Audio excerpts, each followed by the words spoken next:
P ജയരാജനെ party ഇടതുമുന്നണി convener സ്ഥാനത്ത് നിന്ന് നീക്കം ചെയ്തു. പകരം ചുമതല ടി രാമകൃഷ്ണനാണ് നൽകിയിരിക്കുന്നത്. അങ്ങനെ വെടികൊണ്ട് മരണത്തെ അതിജീവിച്ച് പാർട്ടിക്ക് വേണ്ടി സർവ്വതും ത്യജിച്ച് സീനിയർ നേതാവായിരുന്നിട്ടും അദ്ദേഹത്തിന് ഇതാണ് പാർട്ടി വിധിച്ചിരിക്കുന്നത്. അദ്ദേഹം കഴിഞ്ഞ ദിവസം തന്നെ രാജ്യസന്നദ്ധതയൊക്കെ അറിയിച്ച് കണ്ണൂരേക്ക് മടങ്ങിയിരുന്നു. വാർത്ത വിശദമായി തന്നെ നമുക്ക് അറിയാം. ഇടതുമുന്നണി കൺവീനർ ശ്രീ പി ജയരാജൻ ആ പദവി ഒഴിയാൻ സന്നദ്ധത അറിയിച്ചു എന്നാണ് പുറത്തുവരുന്ന വിവരങ്ങൾ. പാർട്ടിയെയാണ് ഇക്കാര്യം ധരിപ്പിച്ചത്.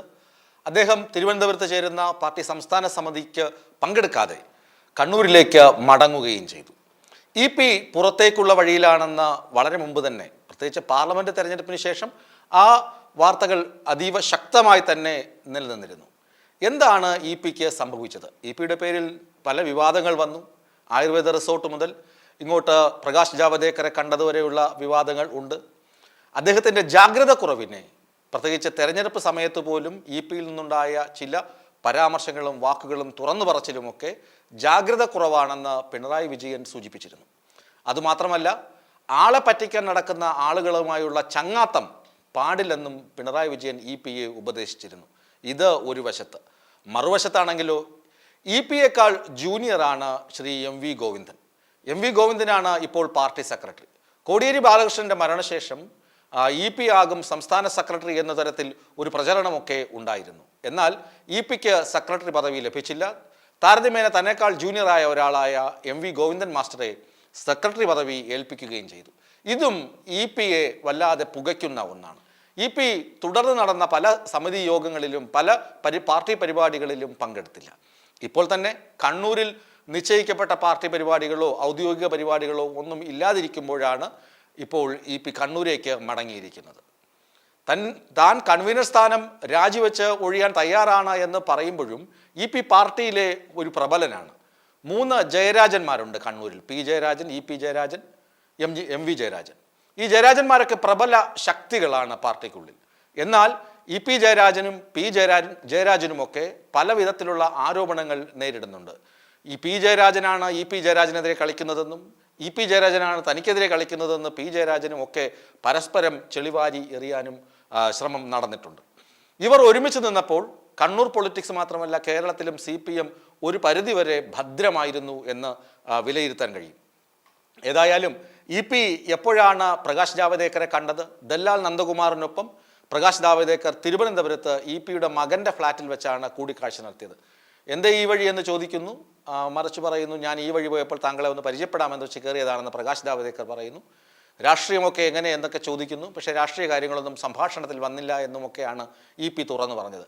അതിന് കോൺഗ്രസ് നേതാവായ കെ സുധാകരനെയും ശോഭാ സുരേന്ദ്രനും 4 മാധ്യമപ്രവർത്തകരുമാണ് ഈ വിവാദം കത്തിച്ചു വിട്ടത് എന്ന തരത്തിലും പി കൈകഴുകാൻ ശ്രമിച്ചെങ്കിലും നടന്നില്ല. ഇപ്പോഴാണെങ്കിൽ പിക്കെതിരെ വി ഗോവിന്ദൻ മാസ്റ്റർ, അതുപോലെ തന്നെ പിണറായി വിജയൻ, അങ്ങനെ തുടങ്ങിയ പ്രമുഖ നേതാക്കളൊക്കെ തന്നെ പിയെ വരച്ച വരയിൽ നിർത്തണം, പിയുടെ ജാഗ്രത കുറവിനെ വിമർശിക്കുന്നവരാണ്. അതുമാത്രമല്ല, നാളെ മുതൽ പാർട്ടിയുടെ ബ്രാഞ്ച് സമ്മേളനങ്ങൾ തുടങ്ങുകയാണ്. പാർട്ടി സമ്മേളനം വരാൻ പോകുന്നു. അതിനു മുന്നേ തന്നെ പാർട്ടിക്കുള്ളിൽ ശുദ്ധികലശം നടത്തുക എന്നത് സംസ്ഥാന സമിതിക്ക് മുന്നിലെ കടുത്ത വെല്ലുവിളിയാണ്. PK ശശി നമുക്കറിയാം. അയാളെ KTDCയുടെ ചെയർമാനാണ് അദ്ദേഹത്തെ എന്ത് ചെയ്തു? പാലക്കാട് ബ്രാഞ്ചിലേക്ക് തരംതാഴ്ത്തിയാണ് ശിക്ഷാ നടപടി. അദ്ദേഹം ചെയ്ത തെറ്റെന്താണ്? ജില്ലാ സെക്രട്ടറിയെ കള്ളക്കേസിൽ കൊടുക്കാൻ ശ്രമിച്ചു. വ്യാജ പരാതി നൽകി CPMന്റെ ജില്ലാ സെക്രട്ടറിയെ കള്ളക്കേസിൽ കൊടുക്കാൻ ശ്രമിച്ചു എന്നതിന് വ്യക്തമായ തെളിവ് കിട്ടിയതോടുകൂടിയാണ് PK ശശിക്കെതിരെ കടുത്ത നടപടി പാർട്ടി നേതൃത്വം സ്വീകരിച്ചത്. അതുപോലെ തന്നെ നടൻ മുകേഷിനെതിരെയുള്ള പരാതികൾ, അതും ഒരു കുന്നോളമുണ്ട് പരിഹരിക്കാൻ. മുകേഷ് രാജിവെക്കേണ്ടതില്ലെന്ന് CPM പറയുന്നുണ്ടെങ്കിലും ബൃന്ദാ കാരാട്ടിനെ പോലെയുള്ള മുതിർന്ന നേതാക്കൾ പറയുന്നു, കോൺഗ്രസ് അത് ചെയ്തതുകൊണ്ട് നമുക്കും അങ്ങനെ ചെയ്യാം എന്ന തരത്തിലുള്ള ഒരു വ്യവസ്ഥിതി വേണ്ട പാർട്ടിക്കുള്ള എന്നൊക്കെയാണ് ബൃന്ദാ കാരാട്ട് പറയുന്നത്. അങ്ങനെ കേന്ദ്ര നേതൃത്വം ഒരു തട്ടിൽ നിൽക്കുന്നു. സംസ്ഥാനത്തെ നേതാക്കൾ മുകേഷിനെ സംരക്ഷിക്കണമെന്ന നിലപാടിൽ നിൽക്കുന്നു. മുകേഷ് കഴിഞ്ഞ ദിവസം പാർട്ടി നേതാക്കളെ കണ്ട് കാര്യങ്ങളൊക്കെ ധരിപ്പിച്ചു എന്നാണ് പുറത്തു വരുന്ന വാർത്തകൾ.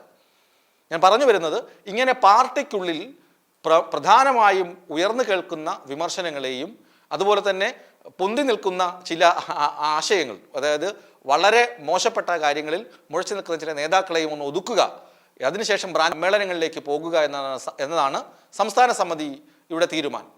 അങ്ങനെ വരുമ്പോൾ ഇന്നത്തെ സംസ്ഥാന സമിതി യോഗം നിർണായകമാണ്. പി പുറത്തേക്കാണോ, മുകേഷ് പുറത്തേക്കാണോ, കെ ശശിക്ക് ഇനി എന്താണ് വരാനിരിക്കുന്നത് എന്നൊക്കെ ഇന്നത്തെ സംസ്ഥാന സമിതിയിൽ വരും. നാളെ മുതൽ ആരംഭിക്കുന്ന ബ്രാഞ്ച് സമ്മേളനങ്ങളിൽ ഈ വിഷയങ്ങളൊക്കെ പൊരിഞ്ഞ ചർച്ചയാകും. എന്താണ് പാർട്ടി തെരഞ്ഞെടുപ്പിൽ കനത്ത പരാജയം നേരിട്ടിരിക്കുന്നു. അതിൻ്റെ കാരണങ്ങൾ മുഖ്യമന്ത്രി ഉൾപ്പെടെയുള്ള ആളുകളുടെ പ്രവർത്തന ശൈലി മോശം മാറ്റണമെന്നൊക്കെയുള്ള വിമർശനം ഉയരുന്നു. അതിനൊപ്പമാണ് സമ്മേളനങ്ങൾ വരുന്നത്. എന്താണ് ഇവിടെ പാർട്ടിയാണ് പ്രധാനം, അല്ലാതെ വ്യക്തികളല്ല എന്നാണ് CPM-ൻ്റെ ഒരു മൗലികമായ തത്വം.